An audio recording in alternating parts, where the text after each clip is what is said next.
During this time nga mga kagwa, nasa yate pa kami. Bali nag-uusap-usap pa nga kami ni Guada mga kagwa kung saan kami bukas. Kasi nga yung plan talaga namin is uwian lang. Pero unfortunately mga kagwa, kailangan natin kumuha ng hotel. Dahil nga nakamotor lang tayo mga kagwa, alangan na masyado magbiyahe ng gabi. Lalo pa yan mga kagwa, si Guada pa yung kasama ko, babae pa mo siya. Maliban sana mga kagwa kung lalaki yung kasama natin nakamotor. Share ko lang mga kagwa, last year nga nagmotor lang ako pa uwing Mindanao. Kasi kung ako ang tatanungin mga kagwa, kaya ko naman motorin yun kahit uwian lang. Kaya napagdedesisyonan lang natin mga kagwa na magpabukas na lang. Tapos sa side trip na lang daw kami dito sa inflatable something na to.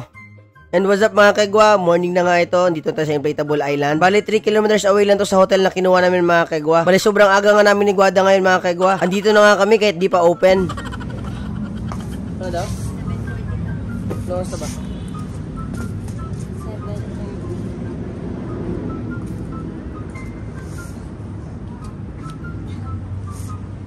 Andito mga kagwa, nag-open na nga at saka nag-register na rin kami at saka nagperma na rin ng waiver. Kailangan kasi magperma ng waiver mga kagwa, baka sakaling makadisgrasya ka dyan, eh, ikaw bahala ka sa buhay mo. Kasi marami doon jellyfish dito mga kagwa, mga kate-kate ba? Saya, nung balay-balay.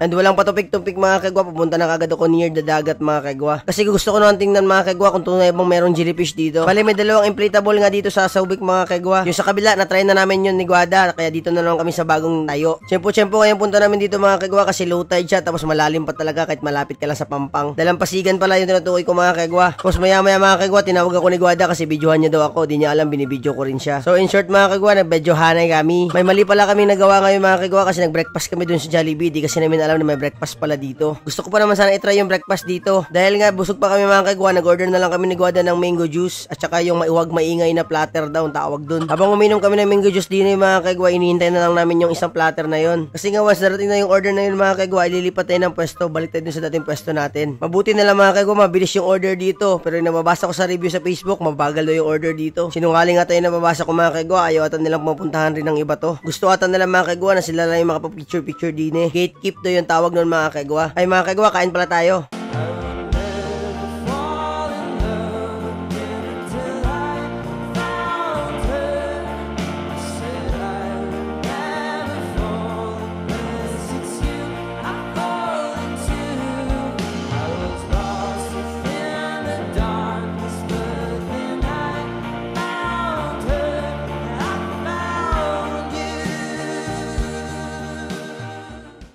At eto na mga kagwa, patapos na nga itong video na ito mga kagwa. Hindi na nga kami nakapag-video kasi naligo na kami. Sige mga kagwa, hanggang sa muli. Salamat sa panonood. Ingat kayo palagi. Bye-bye!